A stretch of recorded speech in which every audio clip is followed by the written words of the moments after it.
most memorable experiences I had of working with John Legend. It's so many.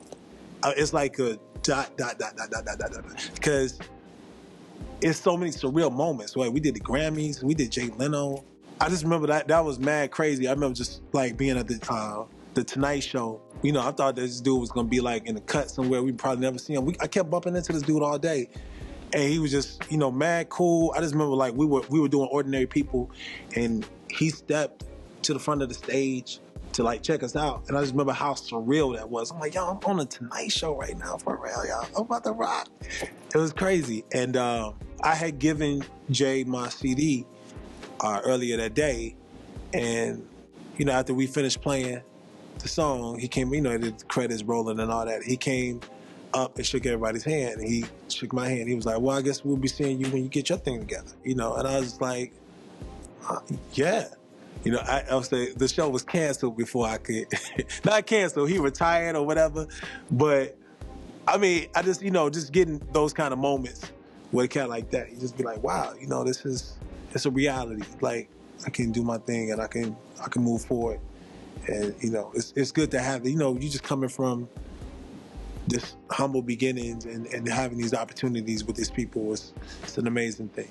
We got a chance to meet Michael Jackson in Japan. And this was the year before he died. It was kind of wild because it almost didn't like happen.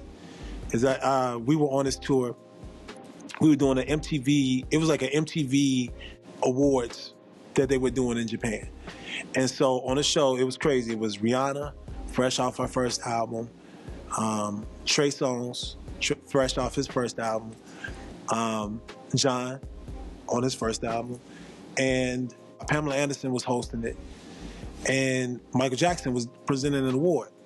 So it was wild because we're chilling. I heard Mike was gonna be there. You know, it's like Mike, the thing about Mike and Stevie and I is like, you know, like some little kid is sick somewhere, they won't show up to the thing, you know, they're doing. So it's always like, I guess he's coming. You know, whenever I'm kind of in these situations, they're like, we think he's coming. But I was just like, yo, I just got to meet this dude, man. I got to meet. It was in this big arena. I can't remember the name of the arena. It was in some Japanese, whatever. But we were in this big venue, and basically, we knew Mike was coming, they started playing the footage. Like a 7-minute footage of him doing his thing, like a montage of his career. And so then he comes on the stage, and I remember we were in the dressing room, and you just hear all this, like, it felt like thunder in the building. It was just crazy. I looked at my boy, I was like, yo, we got to go meet Mike.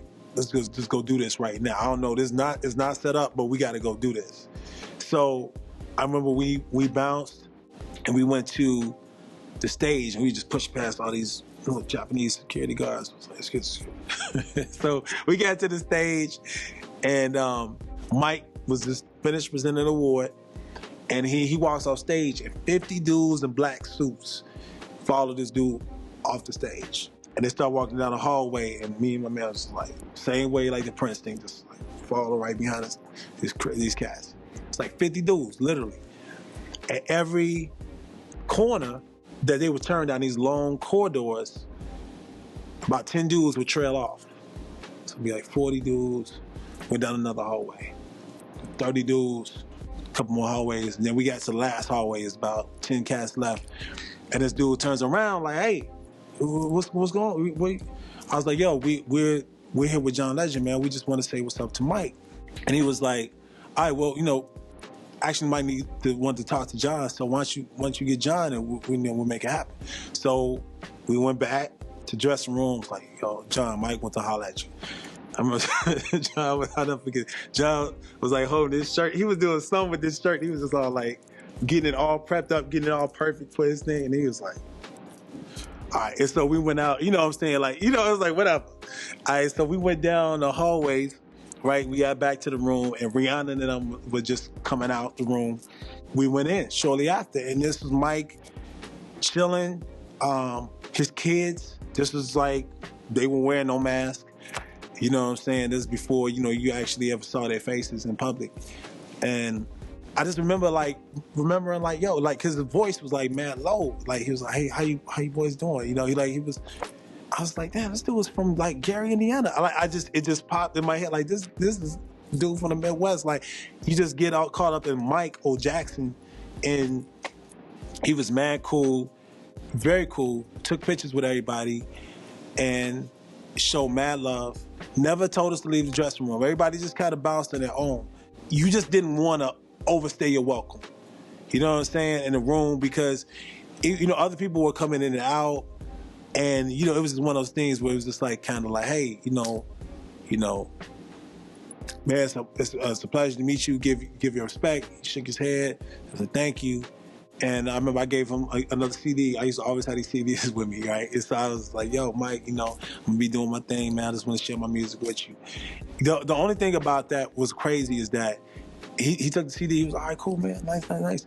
And then I took it on myself to leave. But then I remember reading, like, in a Rolling Stone article about him, how after he passed away, that he loved having new people around, and he loved to just talk to them and, like, be inquisitive with them, go back and forth. So I was like, damn, I really could have just chilled and be like, yo, what was you doing when you did Human Nature? Like, I didn't get a chance to, ask these questions, whatever, because I was just, it's the height of meeting this dude. You just like, wow, this is, dude, come on, man. But no, I didn't really get to kick that wisdom, get that Michael Jackson wisdom. But I mean, I remember for a brief second, he was just talking about a little bit about the industry, about just being cautious, you know what I'm saying? Just, real quick, just like, you guys out here, do your thing, be careful out here, and just don't, obviously he was just in a whole nother kind of deeper situation at the time, and he was, it was love. We was just hyped, man. We was just happy. We was sitting there just smiling like the whole time, like, wow, this is crazy. You know what I'm saying? And then I just thank God that, it wasn't going to happen. That's what's crazy about it. And that's the whole thing about life to me, is that you have to take these moments, because had I not said anything, had I not done that, it wouldn't have happened. I never would have had the opportunity to meet this brother, shake his hand, and say thank you, for what you do. And so that was probably the ultimate experience of being involved in that tour. That was a really beautiful moment, man, because, man,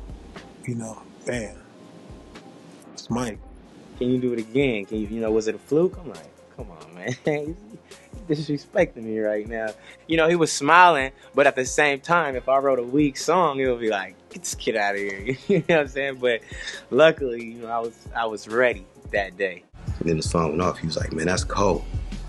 Yeah, he was like, yeah, it's a secret weapon. That's Detroit back there. It's Dwelle. And the dude turns around and is like, oh, what's up, man? And it was Jay-Z, right? And I've never in my life been starstruck by anybody before, ever. We just live in this culture, specifically like hip-hop, and I mean it sincerely, like hip-hop, we gotta stop shaming intelligence and shaming being artistic and shaming people for, being socially conscious and socially aware. We gotta stop shaming them and making them feel like they're not real hip-hop or they're not real men.